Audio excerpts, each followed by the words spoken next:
స్తోత్రాలు. ఈ సమయంలో ఆరాధనలో ప్రవేశించుండగా మీరే సహాయం చేయండి. వాక్యం ద్వారా మాతో మాట్లాడము. నీ పిల్లలు నిన్ను ఆరాధించినట్లు ప్రతి ఒక్కరిని మీరు సిద్ధపరచము. తోడే ఉండవలసిందిగా ప్రార్థిస్తూ ఇది అవసరంగా నన్ను కూడా బలపరిచి నీ ప్రజలకు కావాల్సిన మాటలు వెల్లడి చేయమని కోరుచు యేసు ప్రభువు నామమున ప్రార్థించి వేడుకొనుచున్నాము తండ్రి. ఆమేన్.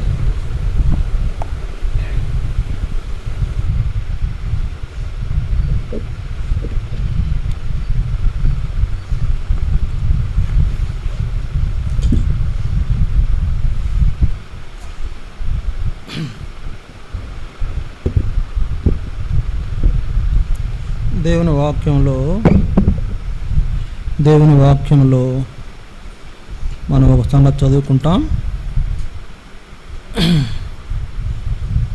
మరి చూడండి, దేవుని వాక్యంలో ప్రసంగి గ్రంథం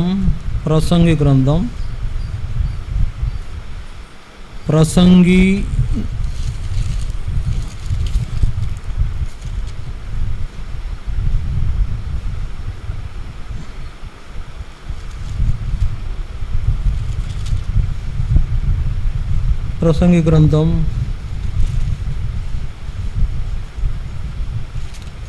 12వ అధ్యాయం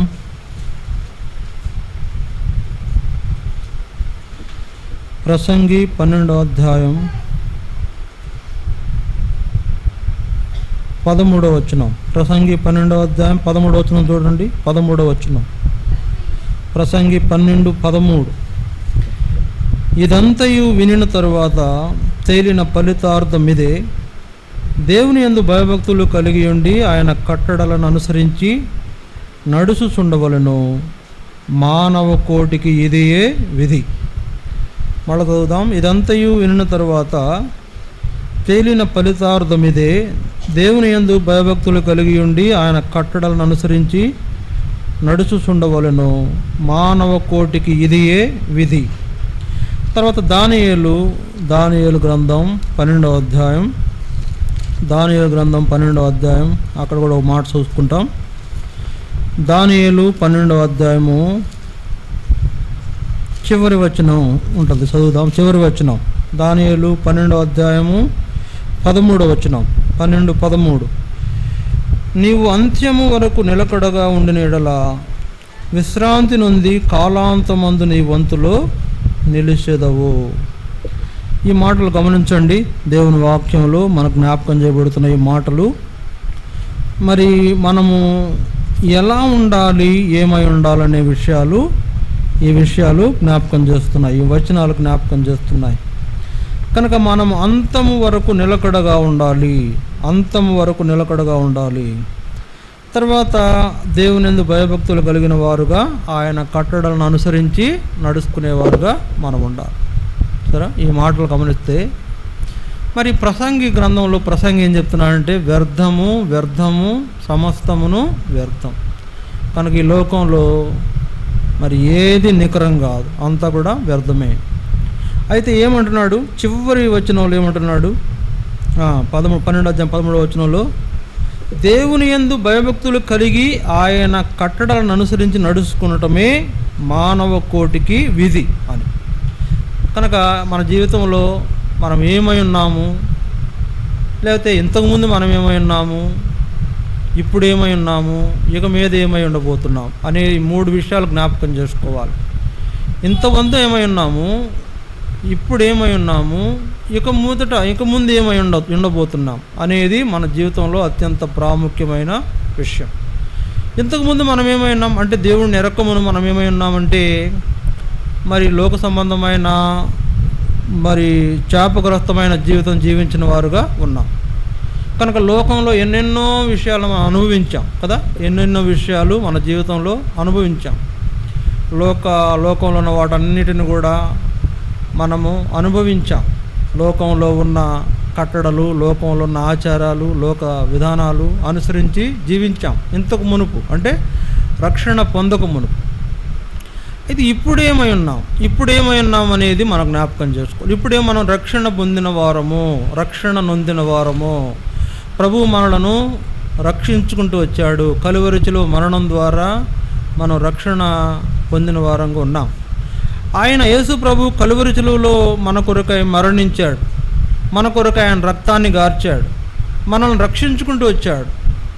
అది మరి కలువరి శిలువలో ఆయన మరణం ద్వారా మనం ఎలా రక్షించబడ్డామో ఆ విషయాలు మనకు జ్ఞాపకము చేయబడుతున్నాయి. ఇప్పుడు జరుగుతున్న పరిస్థితి ఏంటంటే, రక్షణ పొందిన ప్రజలం, యేసు ప్రభు రక్తం చేత కడగబడిన ప్రజలం, లేకపోతే కొనబడిన ప్రజలం. అందువలన ఇంతకు మునుపేమో లోక సంబంధమైన శాపగ్రస్తమైన జీవితం జీవిస్తే, ఇప్పుడేమో రక్షణ పొందిన దేవుని ప్రజలుగా మనము చేయబడ్డాం. అంతేకాదు, దేవుణ్ణి వెంబడించుట, దేవుణ్ణి తర్వాత ఆయన యందు భయభక్తులు కలిగి ఆయన వెంబడించే అనుభవంలో మనం ఇప్పుడు తీసుకురాబడుతూ వచ్చాం. అయితే ఇక మీదట జరగబోయే సంగతులు కూడా మనం జ్ఞాపకం చేసుకోవాలి. ఒకవేళ ఈ లోకంలో మన జీవితం మరి ప్రభు వచ్చినప్పుడు ఆయన మధ్యాకాశానికి వచ్చి మనందరినీ ఆయన దగ్గర తీసుకువెళ్తాడంట.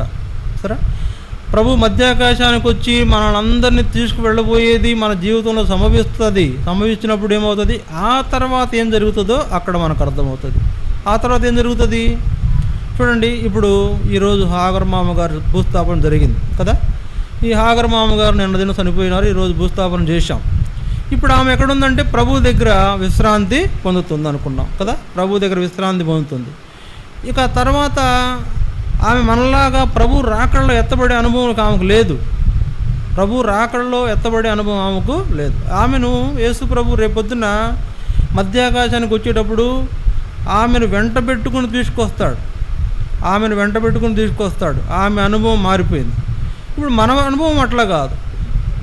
ఇప్పుడు ఇంతకుముందేమో శాపగ్రస్తమైన జీవితం జీవించిన వారము, ఇప్పుడేమో రక్షణ పొంది రక్షించబడిన అనుభవంలోకి వచ్చిన వారము. ఇక ముందు మనము యేసు ప్రభు రాకడలో పరలోకానికి ఆరోహణమై వెళ్ళిన తర్వాత అక్కడ ఎంతో ఆనందకరమైన జీవితం జీవించేవారు. చూడండి, ఇక్కడుండే బాధలు లేవు. పరలోకంలో ఇక్కడుండే బాధలు లేవు, ఇక్కడుండే వ్యాధులు లేవు, ఇక్కడుండే అనారోగ్య పరిస్థితి లేదు, ఇక్కడుండే రకరకాల ఇబ్బందులు. చూసారా, మన జీవితంలో లోకంలో ఎన్నో రకరకాల తిప్పలు పడుతున్నాం. ఇక పరలోకంలోకి వెళ్ళే వారికి ఆ తిప్పలు ఉండవు. అందువలన రేపొద్దున అతి శీఘ్రముగా యేసుప్రభు రాబోతున్నాడు. మనం అందరం పరలోకానికి వెళ్తాం, ఆయన కలుసుకుంటాం. ఆ తర్వాత జీవితం చాలా చాలా మేలుకరమైన జీవితం. చూడండి, మన జీవితంలో మూడు విషయాలు చెప్పుకుంటున్నాం. మొదటిది, గతించిన కాలము ఏమై ఉన్నాం, ప్రస్తుతము ఏమై ఉంటున్నాం, తర్వాత కాలం, రాబోయే తర్వాత కాలంలో ఏమై ఉండనై ఉంటున్నాం అనే విషయంలో ఆ తర్వాత వచ్చే కాలం చాలా శ్రేష్టమైన కాలం. మనకి లోకంలో బాధలు లేవు. చూసారా, లోకంలోనంట విశ్వాసులకు ఏంటంట, ఈ లోకము యోగ్యమైనది కాదంట. విశ్వాసులైన వారికి, దేవుని పిల్లలైన వారికి ఈ లోకం యోగ్యమైనది కాదు. అందుకే పౌలు అన్నాడు ఒక మాట, ఏమన్నాడు, నా మట్టుకైతే బ్రతుకుట క్రీస్తే, సావైతే లాభం. సరే, ఆయన ఇంకో మాట కూడా అన్నాడు, నేను ఇక్కడ నుండి వెడలిపోయి ప్రభువు వద్ద నివసించడానికి ఇష్టపడుతున్నాను అన్నాడు ఫిలిప్పీ 1వ అధ్యాయంలో.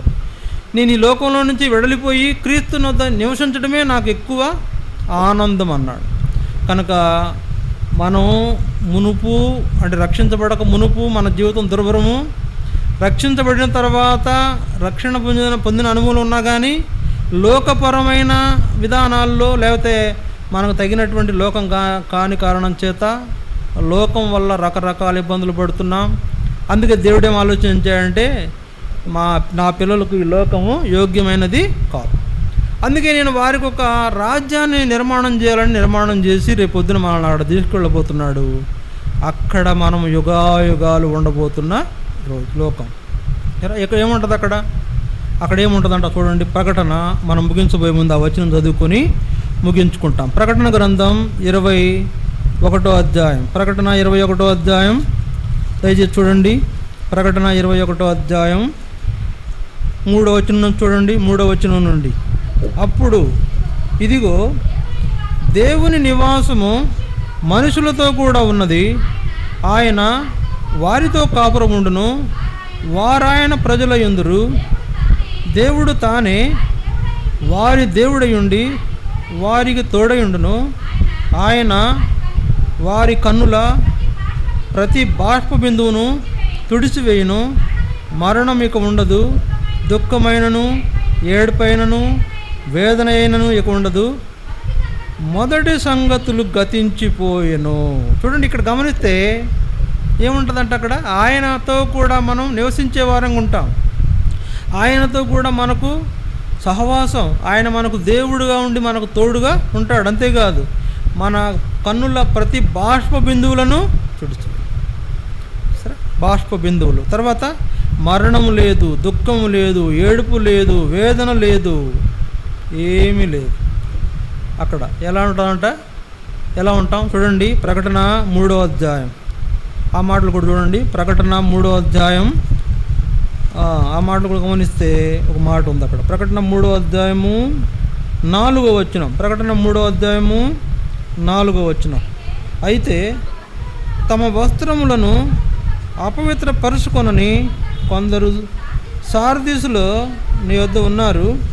వారు అర్హులు కనుక తెల్లని వస్త్రములు ధరించుకొని నాతో కూడా సంచరించెదరు. చూసారా, వారు మరి అపవిత్రత లేనివారు, తమ వస్త్రములను అపవిత్ర పరుచుకునని వారు ఏమవుతారంటే వారు అర్హులు కనుక తెల్లని వస్త్రములు కూడా ధరించుకొని నాతో కూడా సంచరిస్తారు. సరే, యేసుప్రభు అంట పరలోకంలో మనందరినీ చేయి పట్టుకుని తిప్పుతాడంట వీధుల్లో. సరే, పరలోక వీధుల్లో తిరుగుతామంట, బంగారు వీధులు, మేలిమి బంగారము అద్భుతమైన నగరంలో మనం యేసుప్రభు చేయి పట్టుకుని తిప్పుతాడంట. ఇగో ఈ రోడ్డు ఉందే, ఇదే ఫలానా, ఈ రోడ్డు ఉంది కదా, ఇది నీ కోసం వేయబడిన రోడ్డు, ఈ రోడ్లోని నీకు ఒక నివాసం కూడా ఏర్పాటు చేశాను అని మనకు అంతా తిప్పి చూపుతాడంట. ఆ పూల తోటలు, లేకపోతే అక్కడ ఉండేటువంటి జీవజల నది, ఆ జీవజల నదికి ఇరువైపులా ఉండే జీవవృక్ష చెట్లు, ఆ చెట్లకు ఉండే ఫలాలు, అవన్నీ. ఇక్కడేమో ఆదాముని ఏమన్నాడు, నువ్వు ఈ పండు తినొద్దు అన్నాడు. సరే, ఇక్కడేమో ఆదాము నువ్వు ఈ పండు తినొద్దు, అక్కడేమో నీకు ఎన్ని కావాలని తిను అంటాడు. సరే, పరలోకంలోనంట ఆ యేసుప్రభు ఆదామును తినవద్దని దేవుడు చెప్పిన పండు ఇక్కడ ఆదాము ఆజ్ఞ మీరు తిన్నాడులే, కానీ మనము పరలోకానికి వెళ్ళిన తర్వాత అదే పండ్లు ఎన్ని కావాలని అన్ని తిను అని అంటాడంట దేవుడు. అంటే నేను చెప్పేది అర్థమైందా? మన ఈ జీవిత తదనంతరం ప్రభు దగ్గరికి వెళ్ళిన తర్వాత జరిగే సంగతి కనుక 3 విషయాలు మనం చెప్పుకున్నాం. ఒకటి, గతించిన కాలం, పాపము శాపముతో కూడిన కాలం. ఇప్పుడున్న కాలం యేసు ప్రభు రక్తంలో కడుగుబడి రక్షణ పొందిన కాలం. తర్వాత రాబోయే కాలం ప్రభు దగ్గర ఉండడానికి మనం వెళ్ళిపోయే కాలం. అక్కడ వెళ్ళిపోయిన తర్వాత అక్కడ ఉండేటప్పుడు మనకి ఎన్నో ఆధిక్యతలు ఇవ్వబడుతూ వచ్చాయి, ఎన్నో బహుమానాలు ఇవ్వబడుతూ వచ్చాయి. చూసారా, ఇక్కడ పడ్డ దుఃఖం అంతా అక్కడ తీరిపోతుంది, ఇక్కడ పడ్డ వేదన అంతా అక్కడ తీరిపోతుంది. ఇక అక్కడ ఆయనతో ఉంటాం మనం, ఆయనతో మనకు తోడుగా ఉంటాడు, ఆయన మనకు దేవుడుగా ఉంటాడు. కనుక ఇంత గొప్ప భాగ్యము దేవుడు మనకు అనుగ్రహించాడు. మనం ఏం చేయాలి చెప్పండి. చూడండి, ప్రకటన 19వ అధ్యాయం. ఏం చేయాలి మనం? ప్రకటన 19వ అధ్యాయము 1వ వచనం. ప్రకటన 19:1 చూడండి. అటు తర్వాత బహు జనుల శబ్దం వంటి గొప్ప శబ్దము పరలోకమందు ఇలాగు చెప్పగా వింటిని, ప్రభువును స్తుతించుడి, రక్షణ మహిమ ప్రభావములు మన దేవునికే చెల్లును. సరే, ప్రభువుని స్తుతించండి. ఎక్కడ? పరలోకంలో. ప్రభువుని ఆరాధిస్తామంట పరలోకంలో. మరి ప్రభువుని ఆరాధించేటువంటి ఆధిక్యత పరలోకంలో ఇవ్వబడింది. దానికి ముందుగా మనం భూమి మీద దేవుని ఏర్పాట్లోకి వచ్చిన వారం కనుక మనము మన కొరకై చేయబడిన రక్షణ కార్యాన్ని బట్టి ఆయన్ని ఆరాధించేవారుగా ఉండాలి. దేవుడు యేసుప్రభు అన్నాడు, ఏమన్నాడు? దేవుడు ఆత్మ కనుక ఆయనను ఆరాధించేవారు ఆత్మతోనూ సత్యముతోనూ ఆరాధింపవలెను అన్నాడు కదా. దేవుడు ఆత్మ కనుక ఆయన ఆరాధించాలి, ఆరాధింపవలెను అంటున్నాడు.